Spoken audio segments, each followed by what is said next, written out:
হে পিতৃপুরুষবর্গ, তোমরা মহৎ ছিলে জানি।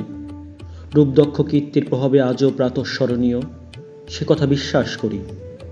যে প্রাসাদ করেছ নির্মাণ প্রজ্ঞায় ও ক্লান্ত শ্রমে, যোগায়িতা কত ভ্রাম্যমান চোখের আনন্দ নিত্য। অতীতের ডালপালায় সে চোখে মুখে লাগে, আর ফুটে ওঠে সৃষ্টির বিস্ময়। আর গাঢ় অন্ধকারে ভিজিয়ে শরীর, পেঁচা কাক এবং বাদুর আসে শূন্য কক্ষে বিশাল প্রাসাদে উত্তরাধিকারী খোঁজে, কিন্তু কিছুতেই কোনোখানে মানবের কণ্ঠস্বর না হয় ধ্বনিত। অলিন্দের অন্ধকারে ওড়ে শুধু কয়েকটি দারুণ অস্থির চামচিকে, লেপ্টে থাকে দুর্বোধ আতঙ্ক স্তব্ধতায়।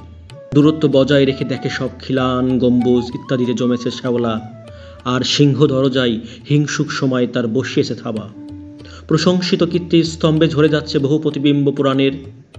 বিধ্বস্ত ভাড়ার ঘরে অতীতের সারসত্য সব ভাবনাকে আয়েসে খুঁটে খায় ইঁদুর আরশোলা।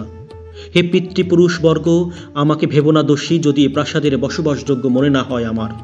কেননা এ সৌধ আর মরচে পড়া তালার বাহার করে না বহন কোনো অর্থ অন্তত আমার কাছে। তোমাদের কারু কাজে শ্রদ্ধা অবিচল, কিন্তু বলো কি করে পিতার সব কাঁধে বেড়ায় সর্বদাই, আমাকে জড়ায় সত্য অর্ধসত্য কিংবা প্রবচন, তবু জানি কিছুতেই মজে না মন বাতিলে পুরাণে।